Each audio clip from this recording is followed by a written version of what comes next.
Welcome back to the Concussion Protocol Podcast. My name is Connor. With me, as always, are Chance and Chase.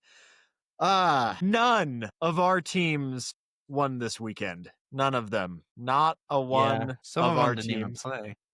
Yeah, some of them I did struggled not against the have bye to week. suffer through an ASU loss, and I'm very glad because this was a weekend where a lot of good people had very, very bad things happen to them in the college football world. This was a sad, sad weekend.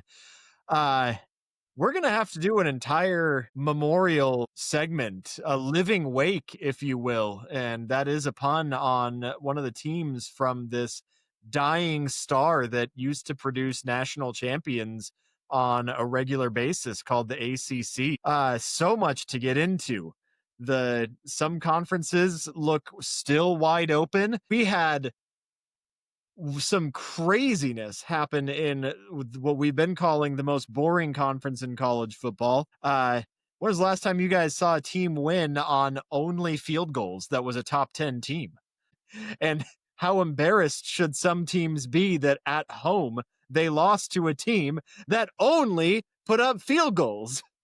Did we witness the birth of a Heisman officially in this season?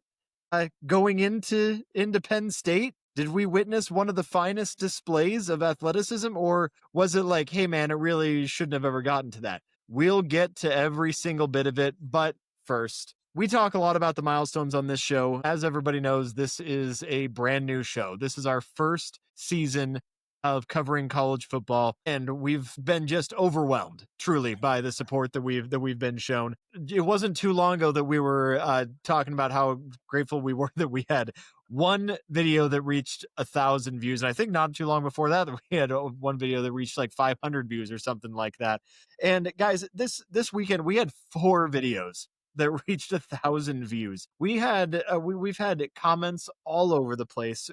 We thank you. Just the engagement that we're seeing, and not to get any, this is not a political statement by any means, but with all of the craziness that was going on with the big media platforms going to war with each other, trying to fight for each other's dollars, and just leaving the fans behind in the process, clearly not caring about the customers on any level of it. Thank you guys for being part of what makes the sport great, and your voices are being heard, and we will always work to do everything that we can to be the platform where you guys can be part of the conversation, where your opinion is accepted and respected and occasionally disrespected, but you're going to have the right to say it anyway. I was about to say, most of the comments are negative, and the person who responds, we will not say who it is. Yeah. It usually just says, whatever. Don't care about you, Texas fans. Yeah. I feel like we're already getting live comments. We haven't even posted this yet, and we're probably already getting comments from Texas. Right. But anyways, guys, we really mean it. It just, the platform grows every week. I mean, and we're so grateful for it.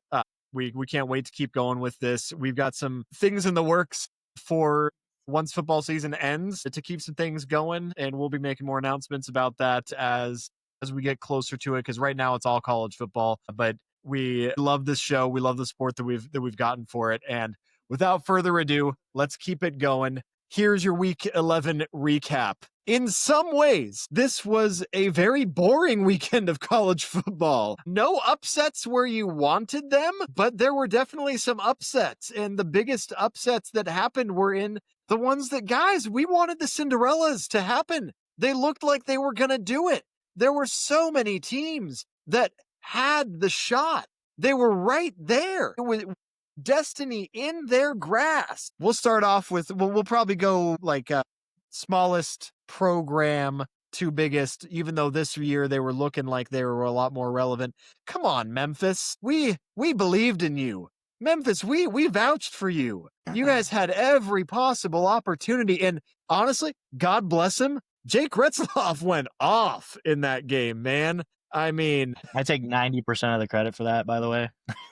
Yeah. for pissing him off in the comments, apparently. Yeah, Jake Retzloff, you sure showed us. I mean, definitely not Jake Retzloff's burner phone in the comments last week. If that was you, Jake, hats off, brother. That That was something else. That was an impressive display. You ruined football for the whole group of 5, so I hope you're happy with yourself. But because you should have been doing that all season long, but you availed yourself of every opportunity to fall short of expectations. And so now, great, too little, too late. You're not making the playoffs.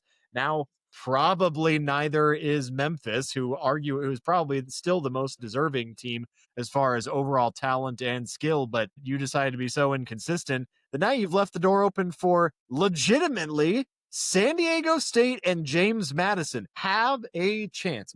I messed one of those up, didn't I? No, my goodness. James Madison has a chance. San Diego State lost. That's right. 32. San Diego State did blow it. Man. Yeah. James Madison might have the most legitimate shot at the group of 5. That's Sun Belt, right? Yeah.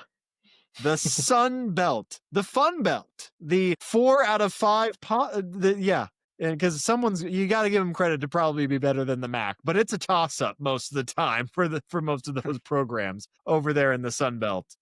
What happened, guys? Boise State was supposed to be the chosen one again this year. They obviously aren't deserving. San Diego State, we thought you were going to come up with it. Memphis, you actually looked like you deserved it for a while.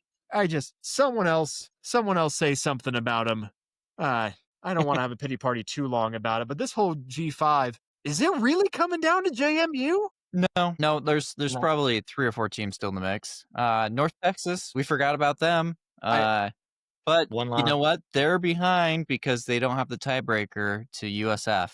And right now, USF has the driving seat because I don't know. If I had to pick between JMU and USF, I just feel like USF has a little bit more on their schedule and meet and has proven it to me. I think they're the 2 leaders, but if either of them messes up, which they both could, North Texas is going to be right there. The only problem is I don't even know if North Texas makes the championship game either. Because I think Memphis might still have, or Tulane might still have tiebreakers over them. I'm not sure. I think it's a shame that it's come down to this because these are some talented squads that have just squandered it. USF, man, like they couldn't get it done in clutch time, and then Memphis was the one that was supposed to finally be able to break through. It's a mess. It's an absolute mess right now because you can absolutely make the argument that USF is a way more talented program overall. I still really like Byron Brown, but if they have 2 losses, I mean, who's to say with strength of schedule in the G5 whether or not James Madison, should they go to 12-1, would deserve it less? You know why we don't have any clue? It's because none of them made the top 25 in the playoff poll. We have no idea who's ahead in the group of 5. James Madison finally made the AP. Yeah, but so did USF, right behind them. Yeah, for the 3rd time, but they only ever get in for a little bit each time. Yeah. It's really it's coming down to those 2 teams, and then shot in the dark, it could be CUSA with Kennesaw State. It could happen. It's very low chance, but they have 2 losses, and one is a 1-point loss to Wake Forest. A 1-point loss to Wake Forest. That's their best win of the year. That's their one of their losses. It was a 9-10 loss to Wake Forest. Yeah, and then their other loss. You know what their other loss was? A blowout to Indiana, the number 2 team in the country. So those are their 2 losses. Chase, I'm sticking to what I said. Their best win is the loss to Wake Forest. They've been fun to watch. I've watched them on Wednesdays every week. So and with the chaos that's going on in the other conferences, the other G5s, it could happen. I mean, you'd probably need USF. You'd probably need USF to lose this game to Navy this week, though. But they have a chance. Yeah. You know what? That's the fun thing about the group of 5, though. Twofold. One is you get to watch them Tuesdays, Wednesdays, Thursdays, Fridays, and you get to see some of these teams who's like, yeah, I have nothing else to do. Give me the Kennesaw State. Is it the Owls? I'm pretty sure. Yeah, Owls, the right? other Owls. Yeah. You get to watch them every week. That's awesome. And then 2 is the mystery of SEC. It's like we got 4 or 5 teams in. We know who's going to win. Hey, it's going to come down to the wire on the group of 5. That's entertaining. It's like the exact inverse of the SEC. How many G5 teams can we keep out of the mix versus in? Probably. Yeah. Well, It's wide open, man. I mean, it's coming down to the wire in the G5, and it's really anyone's game. And for years and years, it came down to Boise State and Cincinnati, and maybe once in a while someone else, like a Memphis, for example. But really, I mean, it was most of the time Boise State that was clamoring for it. And now it's, I don't know if it's NIL or if it's just a weird year in the group of five. I mean, I like it. It's fun to watch. You're right. There's a lot of unique offenses being played. There's a lot of high scoring and sometimes low scoring games. There's a lot of people that are proving that they can handle playing football at the Division I level who didn't get a second glance in high school, and then they had to fight for everything. And that's what college football is all about. So won't belabor the point too terribly much on the G5, but real quick though, yeah, we got to give a round of applause to Sam Houston State. I was about to go there. Can we get some smart claps? Yeah, let's go, The Sam Houston. Bearcats, baby. Thank you for the lead in for that. The 1-8 Bearcats of Sam Houston State. That's Bearcats with a K for those of you who are tracking. Man, why Oregon State? No, what is wrong guys, with you? Over the reigning Pac-2 champions, nonetheless. Guys, it's a happy, sad moment because yes, good job, Sam Houston, but like Oregon State, man, it's just so sad to see what's happened. And I mean, we were just talking about it.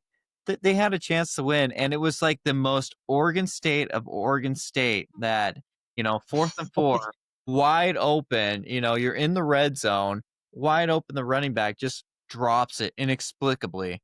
And he continues on his route for a little bit, just like with his head down, going down the routes, because he knows he just lost the game he was wide open. He could have walked in for a touchdown and just drops it inexplicably. And it just, that's Oregon State's program right now. It's like what you had and what you could have had and what you are now. It's such a sad metaphor. It'll all be different next year when the Pac-12 comes roaring back. Sure. Yeah. Actually, they might have more losses. Yeah. On that note, this one last thing on the G5, given the shellacking that the Rainbow Warriors put on the Aztecs, you want to talk about something inexplicable. Hawaii, San Diego State, that was just an embarrassment. I thank you for the correction on that. I was getting too much on a roll in that intro. But yeah, Mountain West, they don't have a hope anymore, do they? Like, no, it's done. There's not. Like, I'm trying to find a way statistically where because San Diego State technically is still the number one team in the conference. I guess technically tied with Boise State, and they play each other. They play Boise State this weekend, so I guess we'll see. But you can't pick anybody from the Mountain West if you're, in my opinion, it's got to come. I can't justify it over assuming that the same result happens with either any combination of USF, Tulane, James Madison. I feel like any of their resumes, especially James Madison, does go 12-1. I feel like you have to give it to them over, and would that be an 11-2 Mountain West champion Boise State? Like, well, I mean, I don't know. What you think? Do you think a 12-1 James Madison would deserve the G5 spot more than assuming all the others were out? Assuming it was just those two. Boise State's lost 3 games though, haven't they? No, they've only lost 2. No, Notre Dame, USF, and Fresno State. Oh, I was looking at conference stats. Sorry. I was looking at conference. One lost in conference, 2 out of conference. San Diego State's only lost 2. Yes. Okay. Yeah. So let's make that argument then. Let's go down that flow chart. Okay. So you got the number 2 defense. Wasn't number 2 last week, but they've got that. The Rainbow Warriors picked apart the number 2 defense in the country. They're still number 4 statistically. Well, they dropped 2 spots. Probably should have more. Their defensive stats got cut in half, I guess. Is that what that means? Anyways, so let's go down that flow chart of San Diego State. If they win out, that would be, and including the conference championship, that would be 11-2 Mountain West champions versus again, assuming that the American for some reason just continues to implode and their champion has 3 losses or whatever. If you go down that road, Connor, you have to, I mean, it has to be you've got Memphis, you got North Texas, and you've got Florida or South Florida. One of those teams is going to end up with just 2 losses, I would imagine. And you can't put San Diego State over those teams. Yeah, I mean No, I think that's the hardest, and I'm not genuine. Like, I agree with you. I'm just trying to run the numbers to see, because what I would just you don't think it because happens. USF USF, if they win out, I think would absolutely deserve it, because they would have wins over Navy, Memphis, Florida, North and Boise Texas. State, and North Texas. And their only loss would be to Miami, which obviously the ACC is looking super weak, and we'll get into that. But And Memphis. but that's still a respectable-ish loss, and then their only other loss being a 3-point road loss to another contender in the conference. Like, yeah.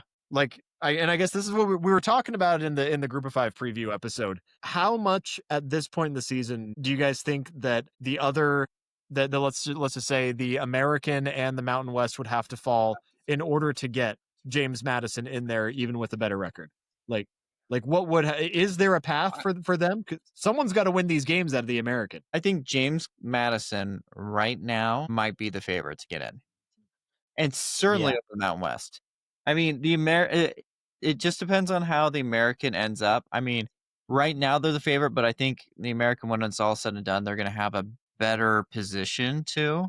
But if those teams beat each other up and fall apart, then it's James Madison. If they don't, Are you saying that including in the scenario that South Florida wins out? No. I'm saying right now you put in James Madison, but South Florida is going to get more quality wins, and they're going to surpass their resume if they win out. Okay, I understand. So as of this moment today, yes, but again, the American Conference is going to play a championship game.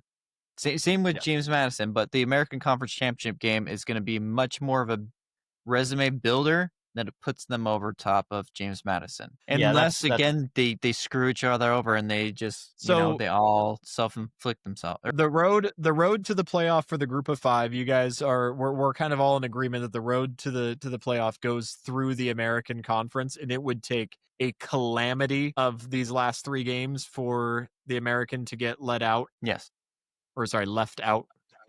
Yeah.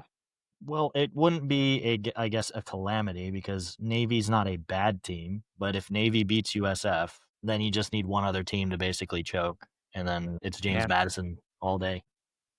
I mean, there's a decent shot James Madison makes it, but I mean, it would have to take everybody and everything to lose for the Mountain West to get that bid, or even in Conference USA probably.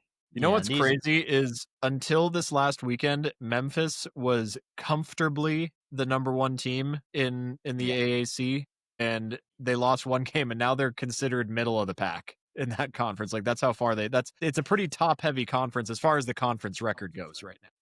A lot of teams jockeying for that top spot. Yeah, well, and they play East Carolina, and they're not favored this week, so East Carolina there's a chance is a decent team again. East Carolina's a good team. Purple Pirates are bowl eligible. Yeah. I have to say that from a BYU fan standpoint, but yes, they're a good team. It's the only way you can sleep at night. No, not as good as Coastal Carolina. Hauser, baby. All right. Well, yeah, G5 wide open, lots of chaos on the radar for sure predicted in there. I don't have high hopes for any of these teams once they make it to the playoff, but who knows, that someone might surprise us this year. They play the ACC. They could definitely steal that game. Right. Honestly, that might be the G5's first win, is against, if they get paired up with the ACC champions. That probably won't be how the seedings match up, though. No, they're going to get torched, unfortunately. It's going to be a rough go for them. But regardless, let's talk about the conference, that Power 4 conference that we have all kind of written off as just going to be the most boring one of the year. But I gotta say, guys, this game was possibly the most intriguing and exciting game of the weekend. We may have seen the birth of a Heisman. I alluded to it in the beginning. Indiana versus Penn State. The Nittany Lions on their deathbed, gasping for air to save whatever pride they have, came out swinging in this game. And they came back. It looked like Indiana was going to start to pour it on a little bit, and they didn't. Penn State, not only did they come back, they took the lead and held on to it until 35 seconds left in the fourth quarter. And I was thinking that Indiana was done. I really was. And then this guy named Fernando Mendoza put together one of the most flawless drives that you will ever see someone put together. I have been high on this team since the beginning, but guys, I didn't think I had kind of lost hope. This was a thing of beauty that he started off first play of this drive, the drive that he knew was going to have to be a hero drive. There was nothing other than perfection that was going to win this game. And first play, he gets sacked for like 13 yards. I mean, I was like, okay, that's it. They're done. And then every play after that, he picked them apart. And it was not all him. Granted, he put the ball where only the receivers could possibly catch it. I mean, these were brilliant passes, absolute lasers over and over and over again. But these receivers, different ones, like 3 or 4 receivers on this drive, pulled off multiple top 10 of the week catches, back to back to back. I mean, this was a collective unit of players that did what makes college football special and rose to the occasion spectacularly. And they sealed it and they won. And Indiana was the first 10-0 team in the country as of this weekend, and they earned every bit of it. It was spectacular. Might still be a little too early to tell, but I like Mendoza for Heisman right now. That was everything you want out of a Heisman candidate. Now, it's a little bit of a light year for candidates, in my opinion. It's pretty much him and Ty Simpson, as far as I'm concerned, at this point in the season. Maybe a handful of others if I'm forgetting some, but you're forgetting one that we'll get a ton of comments about if you don't mention them. Go ahead, Chase. There's one guy that we're talking about the Big Ten right now, okay? Yeah, and Julian Sayin is in the Big Ten. Yeah, I was going to say, you're missing Julian Sayin. I'm not missing Julian Sayin at all. You guys go ahead and talk about Julian Sayin. As soon as Julian Sayin plays anybody worth mentioning, then I'll talk about it. Yeah, that's true. I've obviously been at the forefront of that battle with certain fan bases. Let's get past Michigan, okay, Julian Sayin, and then they're only actually good game of the year. I mean, we just saw what happened to Washington, by the way. Which real quick, have you guys ever seen a team win a game with their leading passer being a punter? Yeah, because that's what Wisconsin did to beat Washington this week. Their leading passer was a punter. He threw for 24 yards and 1 of 1. And he had a rating of 100 because of that throw. And they beat Washington. How do you win a game like that? And how do you lose a game under those circumstances? Washington was in the playoff 2 years ago. That is not that. They were the number 2 team in the country. They were in the national championship game 2 years ago. Oh my god! And now when you lose to Wisconsin's punter. Dude, that's terrible. But that's so embarrassing. But before that point, Washington and Minnesota were like Ohio State's best games, and Minnesota got blown up by Iowa, and now Washington did this. So I don't know who you're claiming now at this point. I mean, they're still a great team. I've never said that they aren't a great team, but they truly have played nobody. But to get off the tangent and go back to Mendoza and Indiana, I wouldn't say it's the birthing of a Heisman, Connor. He's had amazing stats this whole year, and this is arguably his worst game of the year. Like, he played pretty poorly that basically a majority of that game, including that last drive. Like, taking that sack right away was like, oh no. He made some great throws, but honestly, I was way more impressed with the wide receivers making those catches. The one at the sideline from number 80, that was amazing, and I thought that was going to be the play of the week. And then it gets stopped 2 plays immediately after, or 3 plays later. I think it was 3rd down. The dude catches it.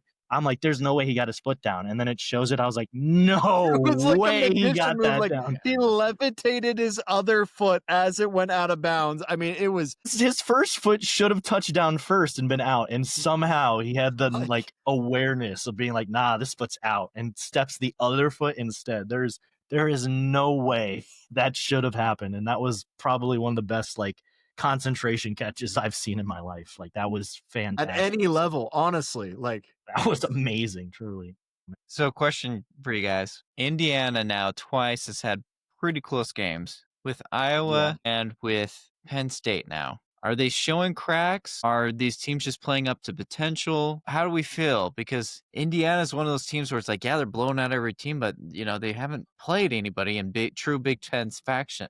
And we saw what happened last year. What do we think? Yeah. Well, so Iowa definitely showed themselves to have a legit defense on a couple of occasions now. They have shut down explosive offenses, and in true Iowa fashion, they just have no offense themselves to speak of whatsoever. Indiana's not perfect. They're not a perfect team, but I don't want to play them if I'm just about anybody else in the country. They certainly look way better than they did last year. I'm not saying that I wouldn't have them favored over just about anybody. Penn State has the talent to be to be able to be the top 10 team that they were projected to be. It was coaching staff that they had no idea how to develop that talent.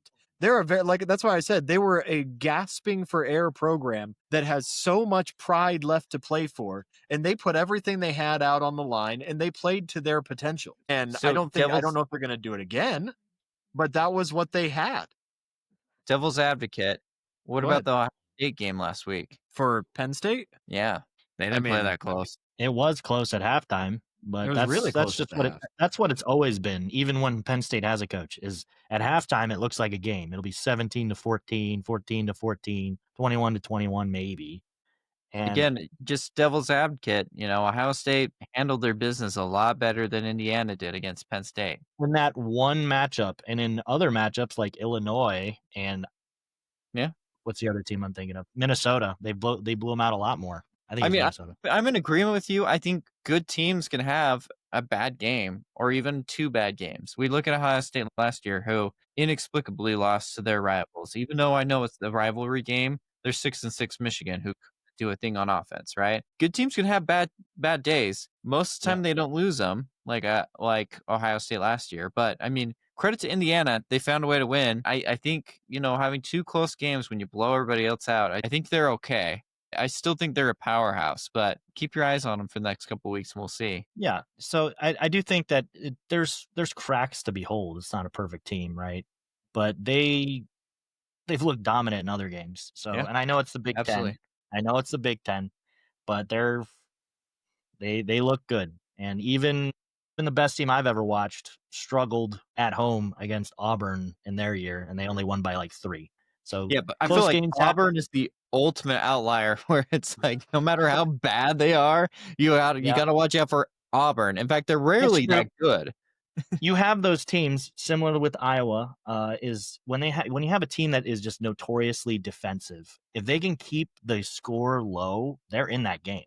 They're absolutely in that game. Well, so Penn State has a good defense. So they got their 2 running backs out to a good start, keeping them in that game, and their defense was holding up pretty well. Unfortunately, Mendoza and those wide receivers clutched the game out like on that amazing drive. There's certain teams that you have to really watch out for with the new clock change rules, or the way that the game is played now, that you get a lot less possessions and opportunities. The game goes a lot quicker.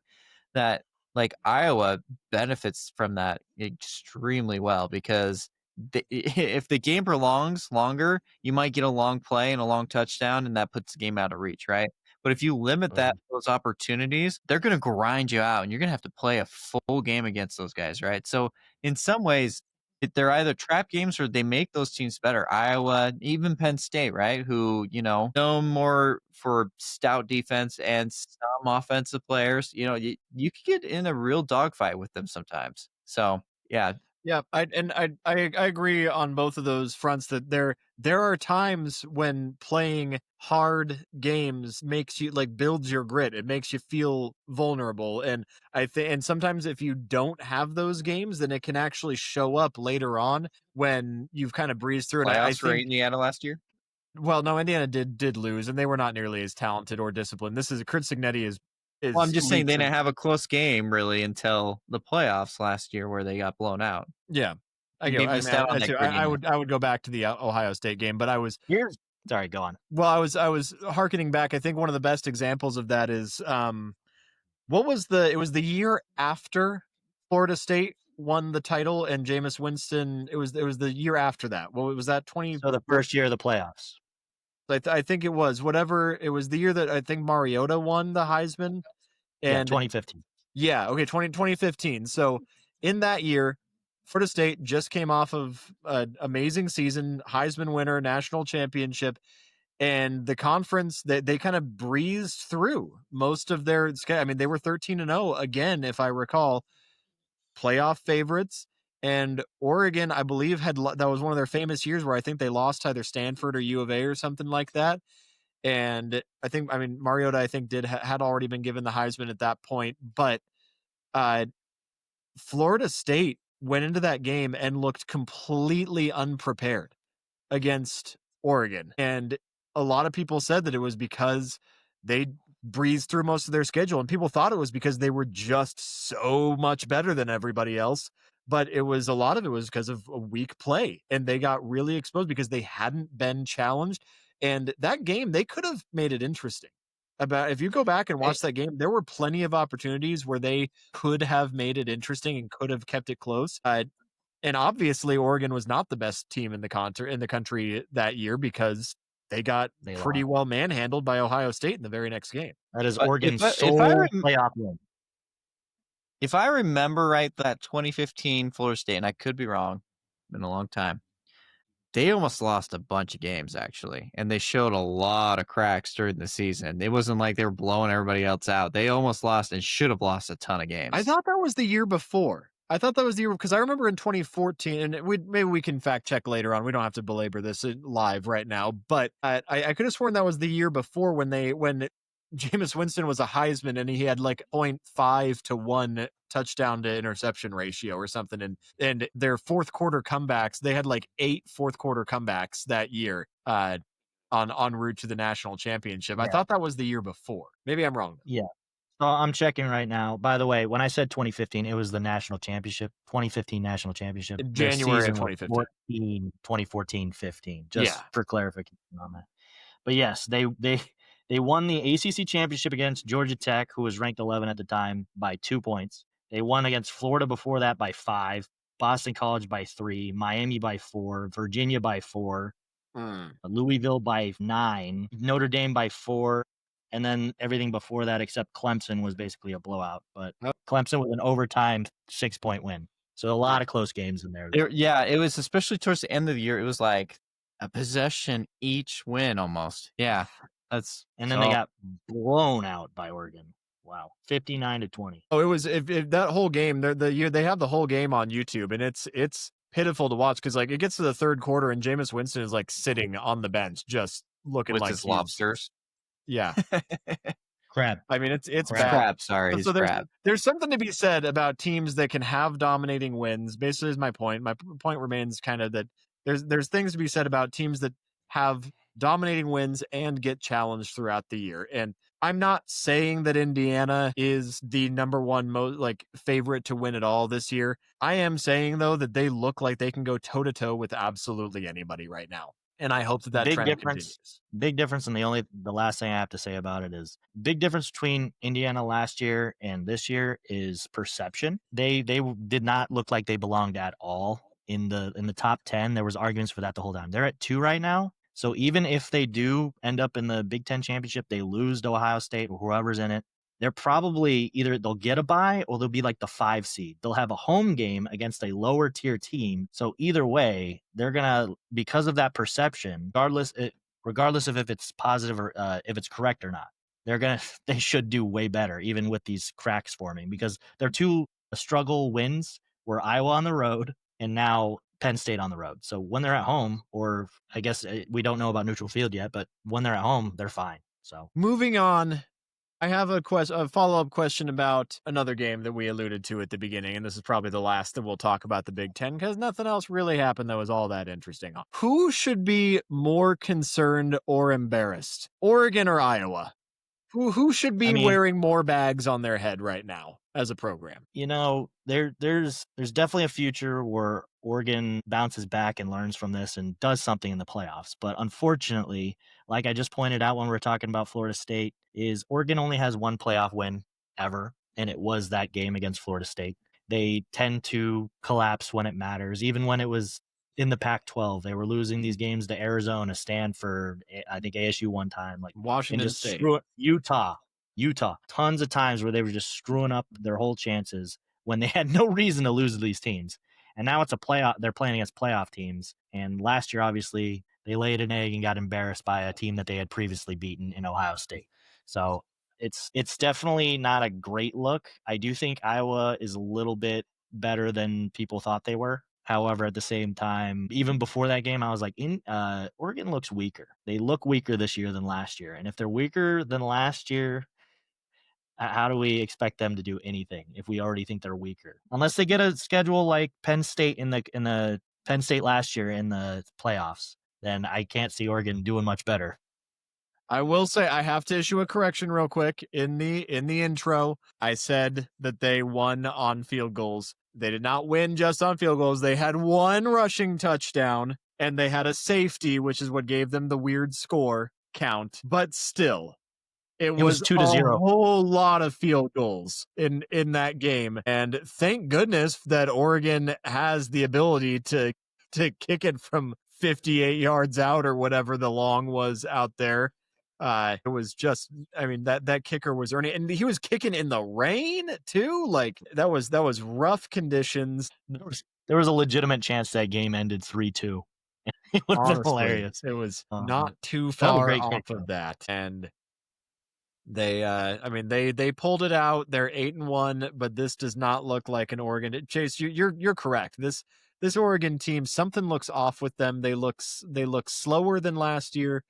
They're not all there. This is not as complete of a team as we saw last year. And obviously last year they had some issues that only appeared when pressed to the absolute fire. Now, I might argue that Ohio State was out for revenge and you never want to play the same team twice, but I don't know. I will say that, as it goes for some teams, man, maybe it's the lack of hype that helps them this year, though, because since there's not that many people that believe in that team outside of Oregon, maybe they do better. Maybe they surprise some people. Maybe it was the fact that they were number one and they were supposed to just run the entire playoffs easily is that led to their demise and getting crushed. So I don't know.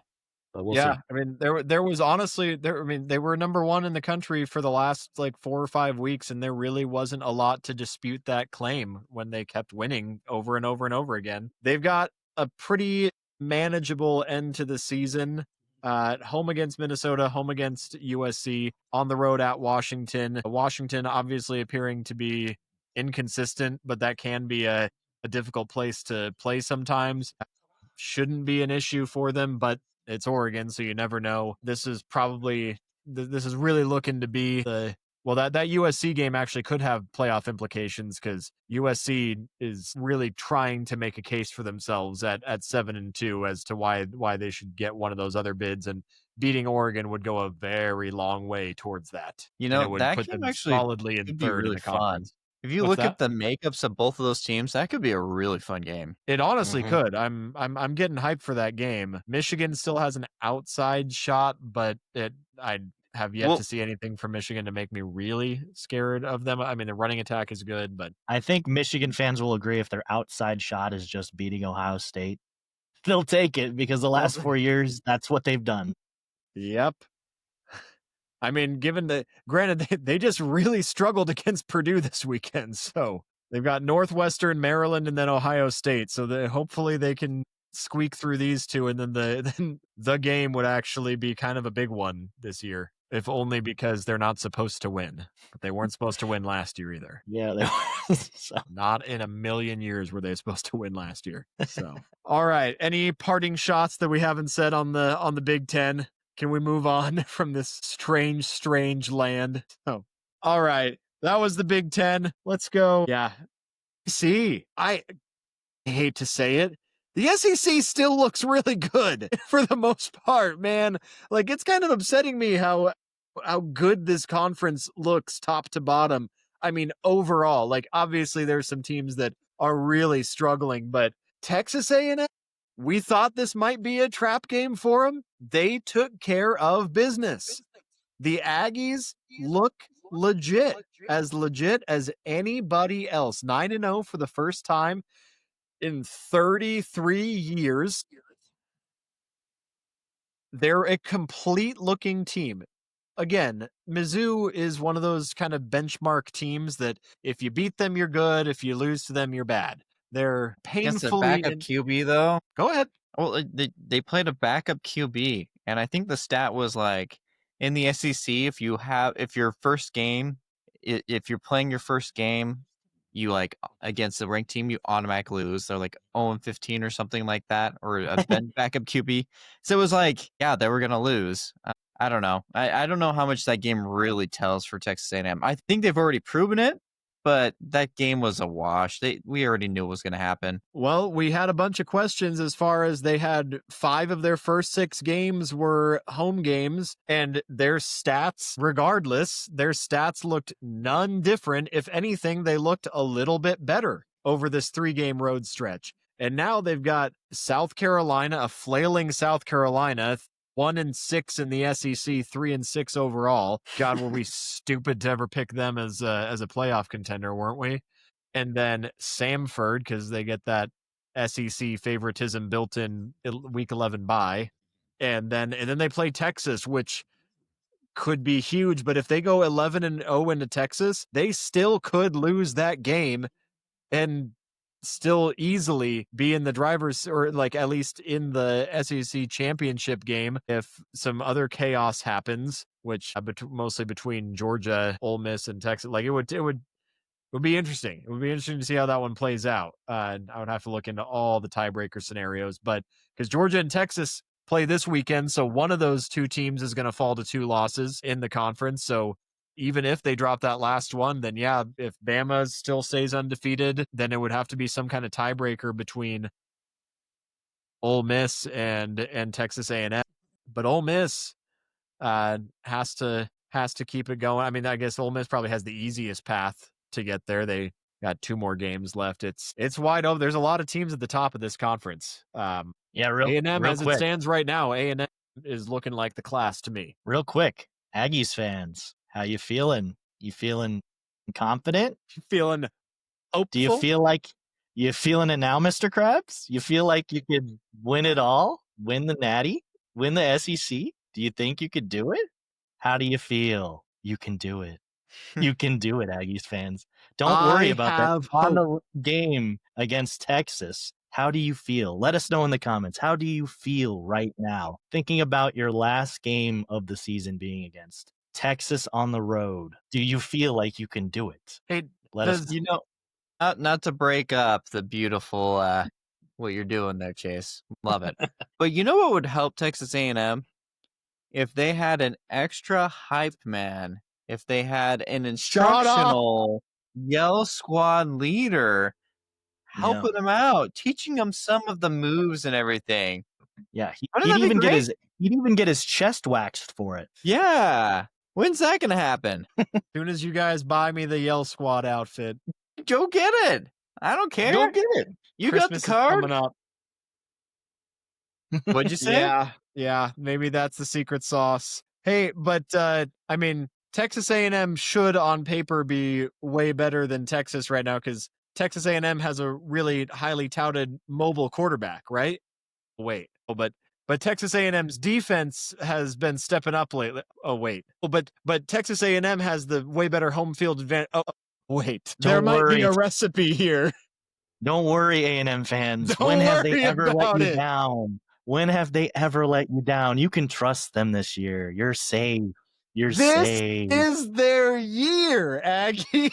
All right, y'all have been through enough. Let's let Georgia handle the Longhorns this weekend, and we'll see where things stand. Because it would be a lot better for you guys if that game didn't matter. But there's a good chance that game does matter. So we'll see. This weekend going to be a big one. Other things, Diego Pavia. They needed every little bit of magic. I mean, he's a magician. How does he do it? I mean, again, similar to Mendoza, where it was not his best game, but it just like he gets it done when he needs to, but man, I don't know. I This wanted to wasn't see his them in the best game. playoffs so bad, and I don't see a scenario where it happens now, and it's a shame because the world needs to see more Diego Pavia. Diego had a very different stat line than Mendoza. Yeah, was that like was 50%. his best game by far. Pavia went 25 of 33 for 377 yards and 3 passing touchdowns. And that's just passing touchdowns. Then he had another rushing touchdown with 18 carries for 112 yards. So they needed. I would not call that a bad stat line. Didn't he have a similar stat line against Texas? I mean, I guess most of Pavia's stats against Texas came in the fourth quarter. Yeah, so there's a difference between garbage time and you are trading touchdowns with an Auburn team. An Auburn team that usually has a good defense, at least. To low that's I know it's Auburn. Auburn doesn't even have an SEC win yet, although they should have beaten Oklahoma. But that's a good game for Pavia. Not a great game for the rest of his team, but that's a great game for Pavia. Auburn is 1-6 in the SEC. You take that back. Don't you steal that Arkansas win from them. If you're Vanderbilt, you're clinging on to the Pavia enthusiasm, but you're looking at the rest of your team, you're like, oh, we almost lost to the backup QB of Auburn. Yikes. And we needed that from Pavia to beat them. Oof. Dude, the backup quarterback is probably much better than Jackson Arnold, let's be honest. Probably. You're probably right. Until then, he didn't show it. But yeah, that game he did. Definitely did. I was saying it from the beginning of the season is he still has not thrown a pass beyond 34 yards for a completion. He's not a quarterback. He's a running back. So yeah. I'm sorry, Jackson. We saw you at Oklahoma. We saw you at Auburn. So stakes getting higher every single week. Auburn transfer to Oregon if you want a chance. Is 4-6 right now. Their next game is against Mercer. So if they manage to screw that up, then they don't deserve it anyway. But probably going to be at 5 wins going into the Iron Bowl. Ooh, a lot to play for. The Iron Bowl national championship this year. Game. It's at Auburn. It's at Jordan Hare. It could get real spicy down there this year. I am all here for it. I'm going to be glued to that one. Yeah. Somebody play the bagpipes for Florida. That you're losing to Kentucky. You had all the hype finally. We read this conference wrong this year, guys. Oh, I didn't think Florida was going to win. Their schedule was tough, and now they're just deflated. Yeah.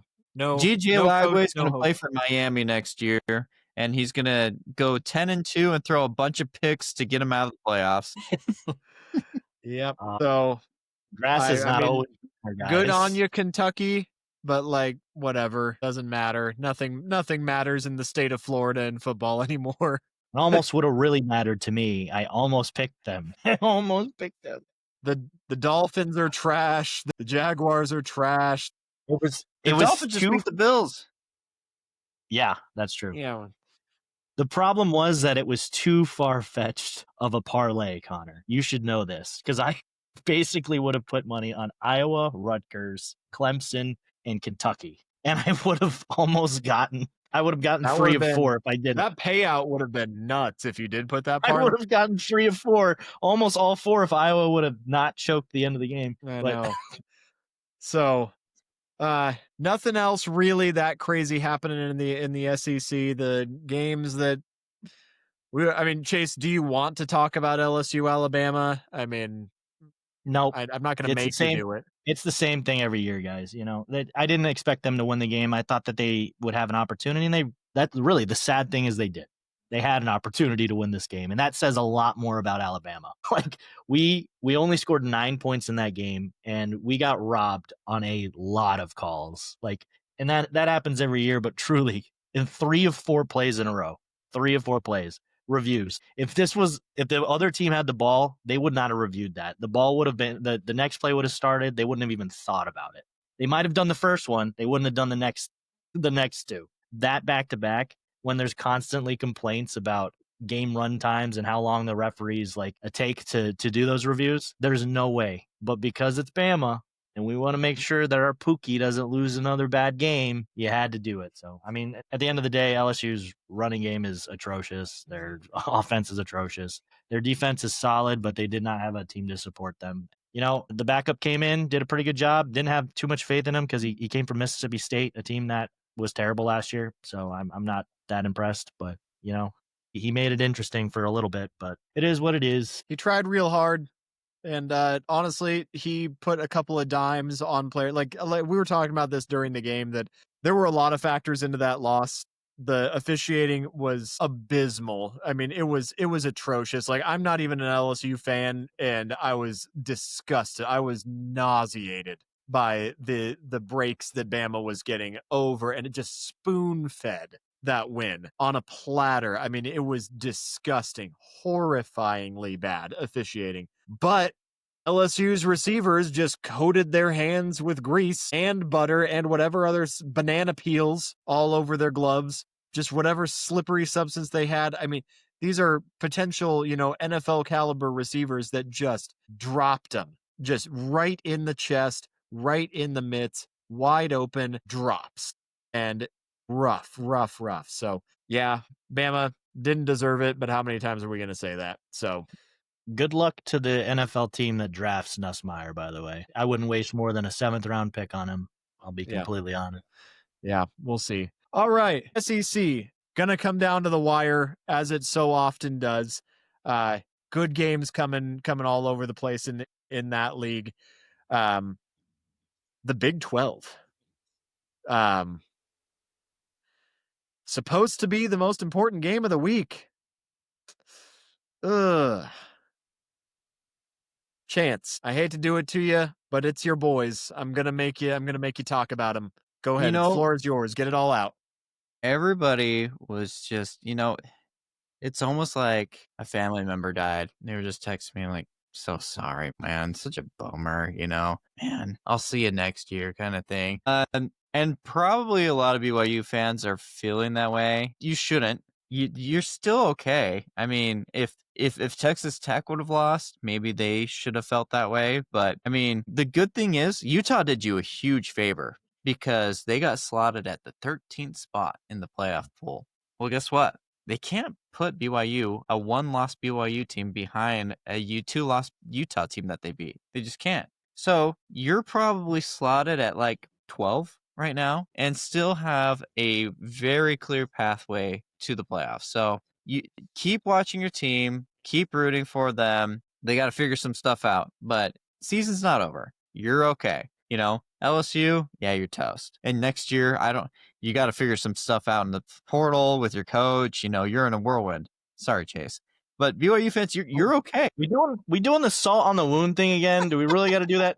No. I'm trying to explain to BYU fans that sometimes they think the world is over. And in the past, when you were independent, when you were group of 5, the one loss, the world is over, right? But you're in the Big 12. You played a top 10 game. And that's not the case anymore. Pick a different team to use as an example, Chance. Sorry, how about if that? you were ASU and you had a bunch of injuries. Hey, whoa. We didn't want to get this personal. Sorry, guys. If you're Oregon State and you just lost, no, no, it's okay. I know what you mean.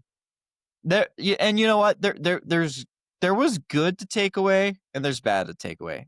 The good is your defense freaking rocks. I mean, I know what the score said, and I know what the score could have been, but if you all day were just having to overcompensate for what your offense did that game, you got to be looking pretty high at yourself, because when they needed stops, they got stops. And I gave a couple last week. I gave a couple of ways BYU could win. They accomplished one of them very well, and that was keep Tech out of the end zone. They got a couple of touchdowns, but they had so many more field goals and could not reach the end zone on most of their possessions. So that was a huge win, considering what the offense did. But man, that offense, you got to figure that out, because that was not pretty. I think getting down early, having that special teams mistake with Kingston, which second one this season, inexplicable. Well, maybe the explanation was, if I were a betting man, I bet you BYU was banking on, hey, if we're going to win this game, we know their defense is tough. We're going to have to be tough on defense, and we're going to have to come up with a special teams play. And I think maybe that got in Kingston's head that, hey, I got to make a play, and probably thought about it too much and dropped the ball. That's my explanation. Maybe true, maybe not. But I think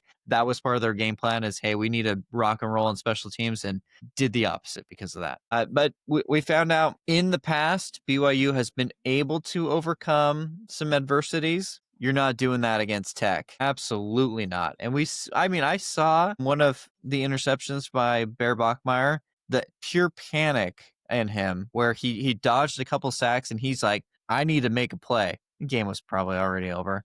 He was like, I got to make a play. And he just threw it because he dodged some stuff and he's like, I need to throw it. And incredible interception, by the way, by Tech. But, they just didn't have it. And I think part of it maybe was, the very beginning of the game, LJ Martin goes for 12 yards. And you start the day thinking, hey, well, we got some momentum. We can drive on these guys. We were told we can't. And then we never saw LJ Martin go up the middle again. I'm thinking that there was maybe some health stuff going in and that LJ wasn't prepared or wasn't up to that 100% level, not even close. And that hurts you. And as much as we like Bear Bachmeier, I'm a big fan of his. Don't get me wrong. He's got a lot of work to do. And he's great at game managing. He's gotten you there and making the plays where you need him and relying on this defense. But when you make the mistakes, when you get down that far, and he showed at Iowa State he could, but that's not Iowa State. That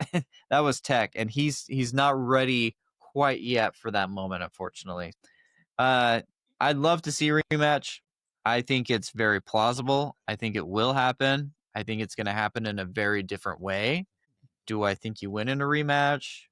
Being frank, BYU fans, chances are probably low, but I think you could. But you shouldn't look down on yourself. I think you still got a clear path. I still think you make it. So don't feel bad. I want to talk about Texas Tech, though, guys. Man, I've always loved that team. They're dogs. Connor, what did you think about Tech? Very worried about the fabric of reality, if I'm being quite honest. Dude, you can't watch that game and be worried about the curse anymore. Curse I is don't know over. what They're else not is going losing to the happen. next 3 games. I don't know what else is going to happen, man. Indiana is going to have a Heisman winner and Texas Tech is going to win the conference. Like, what else? Is there an asteroid that's going to strike this earth? I don't know. This is so unbelievable that they're this good, and they slipped up one time with a backup quarterback on the road against Arizona State, and other than that, have looked menacing. basically invincible. Connor, speaking of Arizona State, was it any weirder last season with the team that was supposed to finish last winning the Big 12, making the playoffs, and Yeah, but almost winning ASU has a playoff history game? of either boom or bust. Texas Tech, their history is 5-7, 6-6, or 7-5.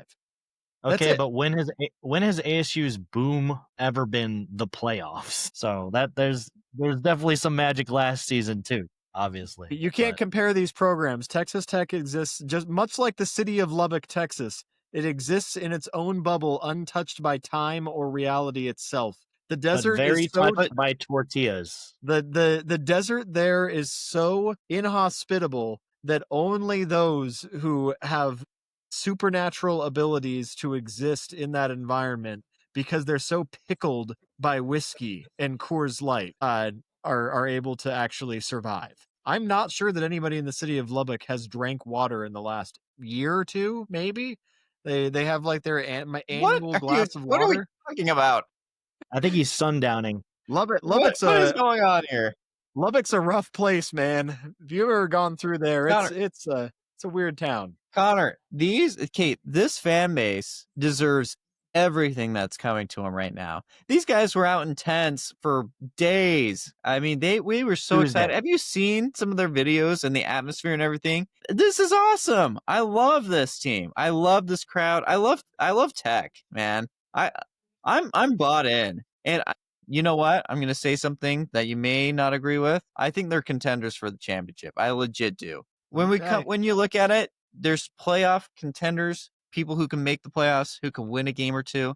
And then there's the tier of these guys can win it all. I think they're there. I will say, I want to see, if there's 2 teams that I want to see play a football game right now, I would be glued to Indiana versus Texas Tech. I would clear my schedule to watch that game. That would be a fun championship game. Apparently nobody would watch, but it would be a fun one for me. I would watch it. I disagree. I think it would be one of the I highest hope everybody rated. would watch it. I think that everybody and their dog would watch it. I think that Tech and A&M would be a more fun matchup. Well, hold on. If they put it on ESPN, maybe nobody will watch it. Yeah. Or nobody He can. said it. He said it out loud. Yeah. Speaking of Connor, Indiana, and Tech, I got a proposition for you because you posed the question before. You said that there's not like a Heisman that's speaking out to you. What about Tech's? The Jacob linebacker? Rodriguez. Yeah. Dude, why couldn't he be the Heisman? He's been freaking awesome. He is an animal. He is a stone cold killing machine.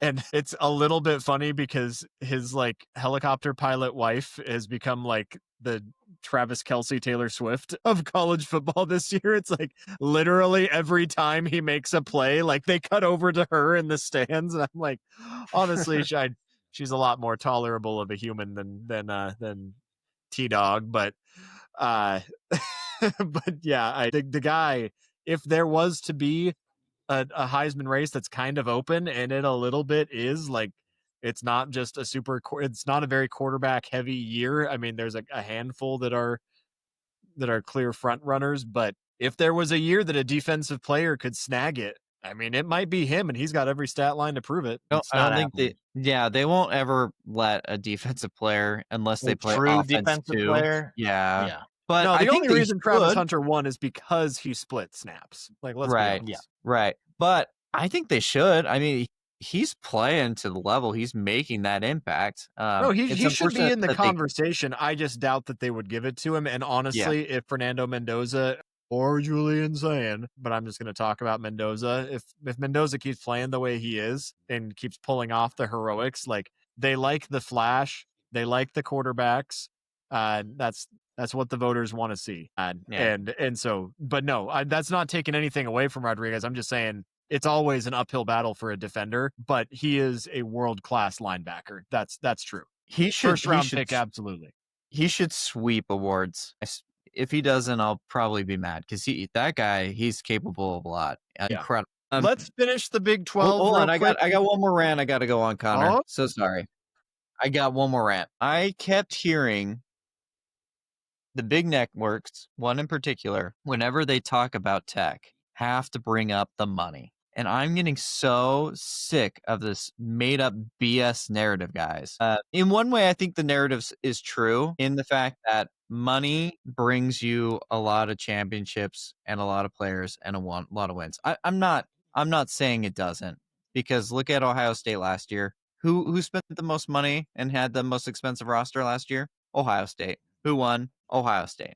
There's no doubt. There's no doubt that it's related to their wins. The problem I'm having is that Texas Tech is the rich school. They're the ones paying players. Does every SEC team not throw money up the wazoo at players? Does Ohio State and the Big Ten not do that as well? Why are we putting this only on Tech? And even BYU gets it a little bit. Oh, they're just paying to win. When everybody in those two conferences does the same exact thing. Why are we pushing this narrative on this team? I think it in the Big undercuts. 12, we're pushing a narrative because it's not owned by ESPN.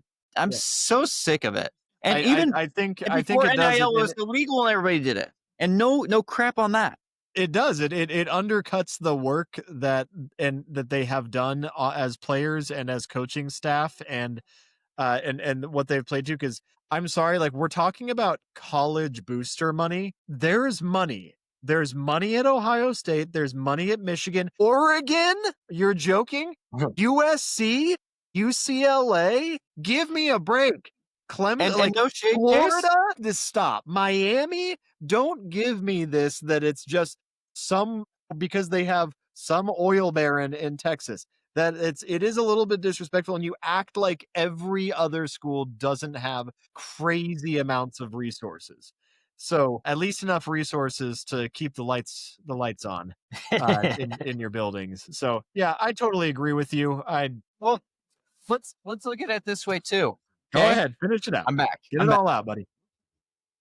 No shade, Chase. But how much money was thrown at coaches just the last couple of weeks, and we want to pin it down on Tech for buying their players. It's ridiculous. I can't stand that just because they're in the Big 12, we have to throw this narrative at them when it's just wasn't the stat that networks that don't want the Big 12 or a team rising up from a conference they don't want to support or don't want to pay the money to have that money and perform well. There's a big difference in supporting an Ohio State that's put all this money in versus a Tech that's never done it before putting a ton of money in. Like, they're acting like they're the Yankees. They're not the Yankees. They're Texas Tech.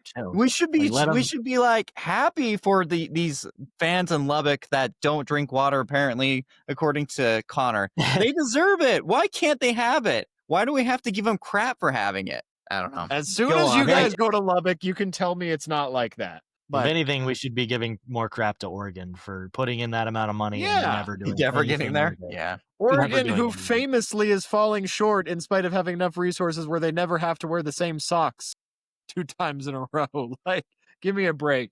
Yeah, it's nuts. College, there is so much money in colleges, and this is pretty disrespectful to them. And yeah, as much as I have my metaphysical reasons for not wanting Texas Tech to be successful, it would be nice to finally shut some people up and to get some respect for the other conferences. So at this point, more power to them. For the rest of the Big 12 conference, this was just a cannibalization week. Nobody did. I mean, Houston, I guess, kind of kept their hopes alive, but like whatever, they've already got 2 losses in conference, 2 kind of bad ones. TCU. What are we doing? Yeah, I don't know. We sang your praises last week, guys. Come on.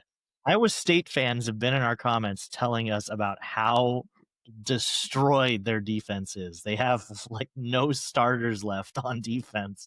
And they went into your stadium and beat you.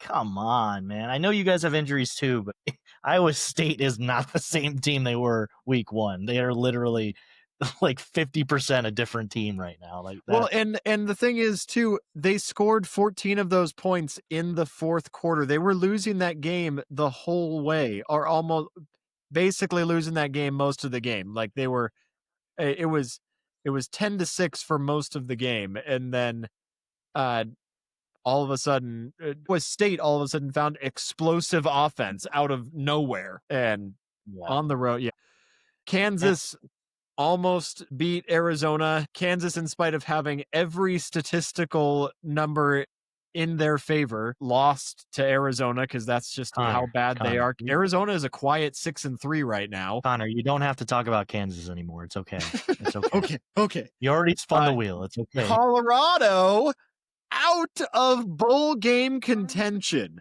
after having the Heisman Trophy winner last year, Deion Sanders. The biggest thing about this season is they finally got a ranked win at 3-7. I don't even want there are people speculating on how long he's going to be there. I literally don't even want to talk about it because I'm so fed up with talking about this program because West Virginia is not a good football team, and that's bad. So go ahead.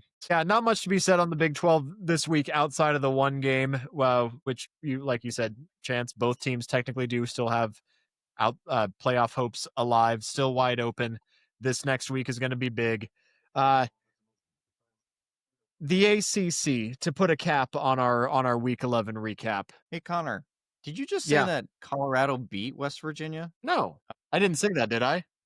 No. Okay, I thought for some reason I was not following. I said they were eliminated from bowl contention. Okay. No, I said that the highlight of their season is finally they got a ranked win. One of their 3 wins on the season in spite of against their 7 losses.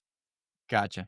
So it's just like even when they finally break the glass ceiling of getting a ranked win, they still have another awful, pitiful year that is guaranteed a losing season. So yeah, I got no respect for this program. Didn't have respect for them last year. They didn't deserve the Heisman last year. There were at least 2 other candidates that deserved the Heisman more last year. Not even saying anything bad against Travis Hunter as a person. This program is nothing though. It is still just as bad as they ever have been. Moving on. Wow, I disagree, and I like to root for Colorado. But okay. You might have felt differently if that bowl game had gone differently, but I'd like to see them do better. I would. don't He think would be nice, but they're not actually any closer the to correct it. things, by the way. He's a cool dude. I like him. The only problem I've had with them is really it's not with them, it's the media just taking and That's not running their with it fault. when they have.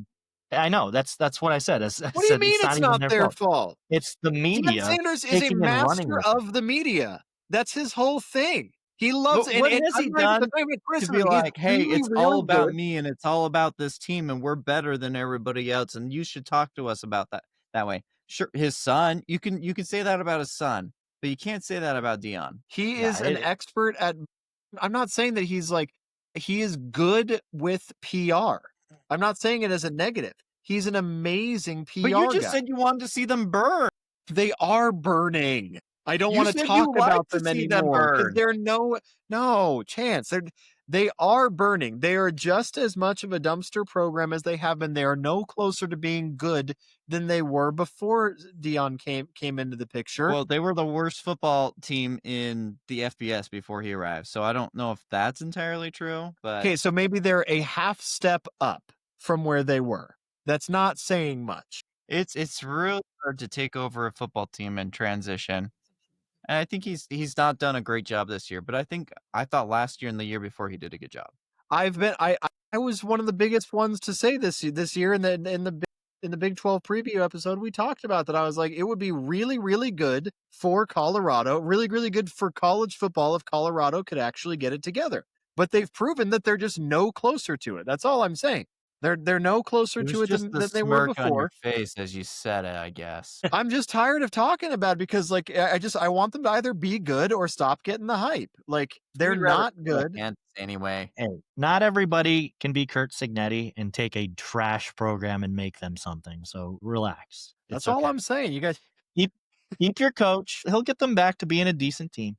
I hope so. I'm just saying they're not there right now. Goodness. Anyways, that's enough on the Big 12. The ACC. Let's talk about the actual dying star. How many championships have come out of this conference? How many Heismans have come out of this conference? And none of them look good anymore. None of these programs look worth it. Georgia Tech still looks good, but not, I wouldn't even say playoff good right now.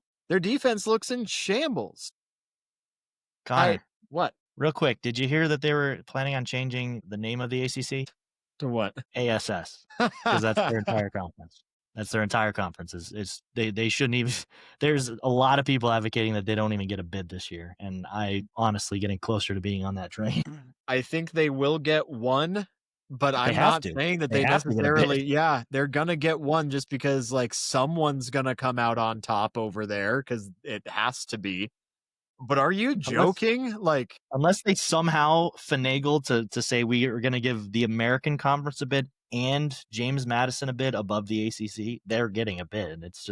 There's no way that they don't. Yeah. The most upsetting thing to come out of that conference wasn't even a conference game, though. It's that Chance is still alive in his stupid hot take about Duke being in, because the ACC is so bad that Duke can lose to UConn when they're supposed to be in mid-season form. And because that wasn't a conference loss, the other teams did so bad. Every last one of them cannibalized so hard. Guess how many wins Duke has out of conference? 0, right?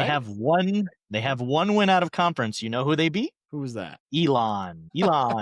That's it. They lost to Illinois, they lost to Tulane, and now they lost to UConn, and they might make the ACC championship. What does that say about your conference? What does that say? You guys this in the preview. 5-4. Even you didn't think it was going to be this bad. I told you in the preview. I didn't pick Duke because I thought they were the best team in the world. I picked them because I said, hey, ACC, what is this? And I looked at their schedule. I was like, they've got the clearest path. And as long as they don't Duke themselves. Yeah. Well, you deviated from that in the midseason because you were picking them against a ton of teams that they were going to lose to, and they did lose to. So Virginia has one chance, one opportunity to vanquish this devil. And they had better do it or I will have apoplexy. There's no two ways about it. But I have no faith in Virginia anymore. Like, what is happening? What about You lose your Louisville? QB, that's what happens. What about Louisville? They were like a 15-point favorite. Cal, who lost. Both of those games ended at like 21? both those games ended at about the same time too. We saw both of like the two top contenders in the ACC crumble. You lose at to the same time. You put up 9 points against Wake Forest. You scored 40. You've scored over 45 points 4 times this year, and Wake Forest is the one James Madison played better. that stonewalls you on defense, that figures out your offense. Stop. I do not understand this conference. They're an embarrassment, and someone has to win it. I don't know who it's going to be. It might be Duke at this point, because there's a couple of these games that are coming up that could shake up the standings, and it's just disgusting to watch these teams play. Louisville versus SMU this weekend, or I guess not this week. I think that's next weekend. Duke versus Virginia this weekend. We got an always dangerous Boston College that Georgia Tech looks like they could lose to anybody after what happened against NC State. Hey, Connor, wait. I got a stat for you really quick. Go ahead. There are 4 Power 4 teams that have not played a currently ranked team. Do you know who they are? Are they all ACC teams? Are they Georgia Tech, Nope. Virginia, Pittsburgh, and SMU? No. Actually, a lot of them are Big 12. You got Baylor, you got TCU, you got UCF, and you got Georgia Tech. Guess how many there will be after this week? How many? 1. Georgia Tech? Georgia Tech. Yeah. Oh boy. It's going to be rough. Yeah. And then Pitt actually could rise to the top of the ACC rankings in spite of playing Notre Dame this weekend if everybody else lays an egg.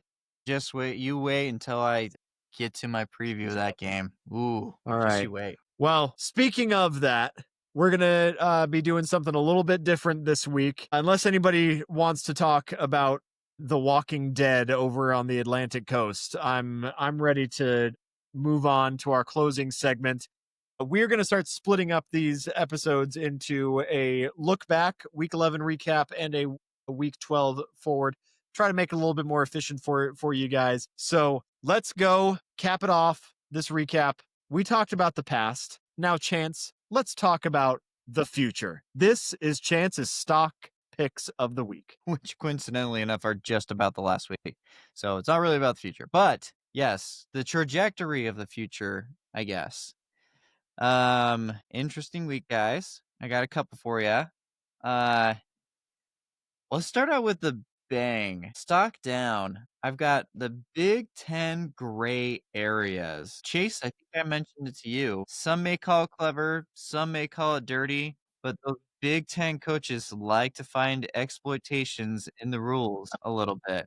In fact, it's funny enough, these two teams that I'm going to mention play each other at the end of the year or towards the end of the year. So it'll be interesting to see what they do against each other. But USC, last year, the one I'm talking about is Ohio State and Oregon. You guys remember that one, right? A whole 12 men on the field to run out the clock against Ohio State. Yeah. Not give them the chance. Yeah.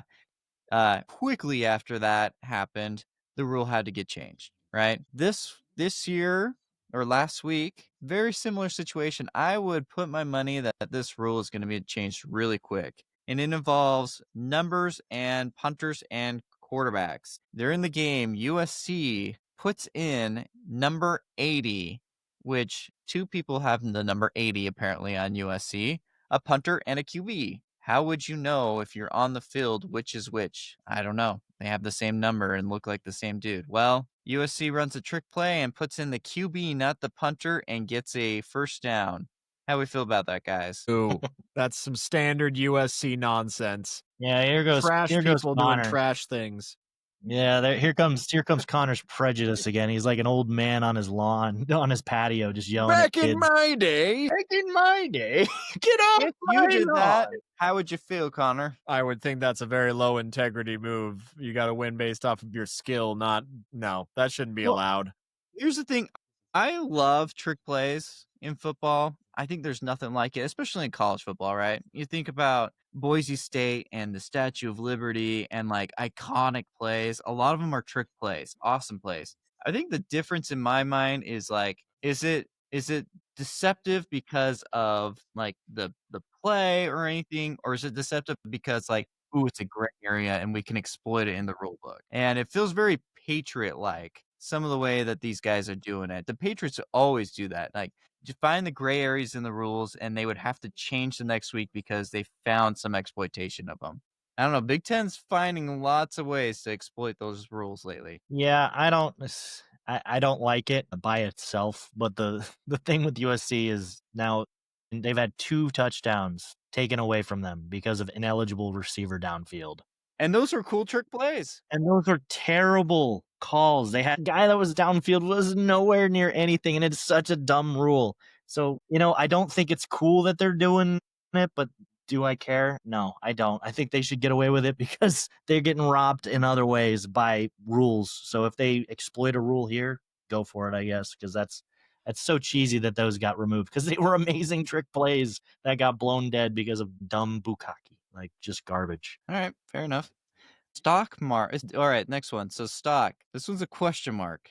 I don't know if it's up, down, and it's the Jake Retzlaff experience. We talked about it a little bit.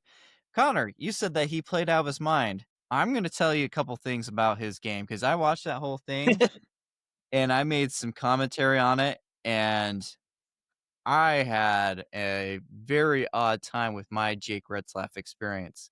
The first half, that dude played amazing.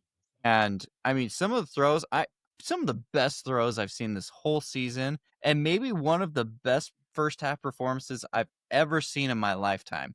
Puts up over 300 yards in a half. He had like 3 or 4 passing touchdowns, another rushing touchdown, rushing yards.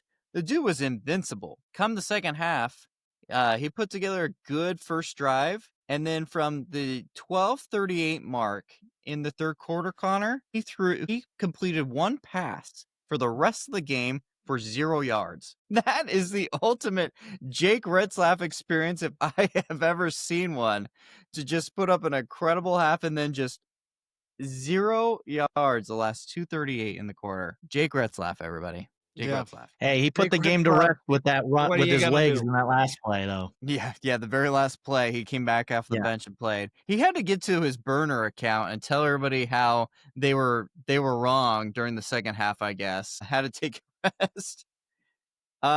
Stock up, guys. The West Virginia Mountaineers sneakily putting up back-to-back victories, and somehow they have a victory over Pitt.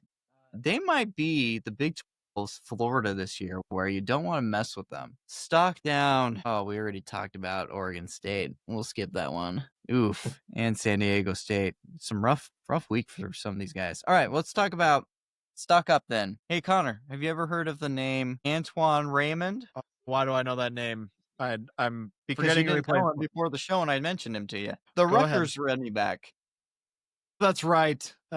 Yeah. Remember how I told everybody last week to pick Maryland because the Rutgers can only throw the ball and Maryland was a more complete team? Well, this guy proved me wrong. Sophomore running back reached 1,000 rushing yards for the year and sits in the top 5 in the country now. Rushed for 240 yards. Watch out for him because as a sophomore, he can be good his next year in Oregon. And then finally, stock up for Philip Dunham.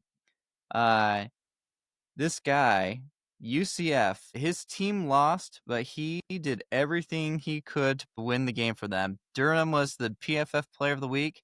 He only allowed 2 catches for 31 yards, but more importantly, he had 3 interceptions and 1 for a touchdown. So, Philip Dunham, and that is the stock market this week, guys. All right.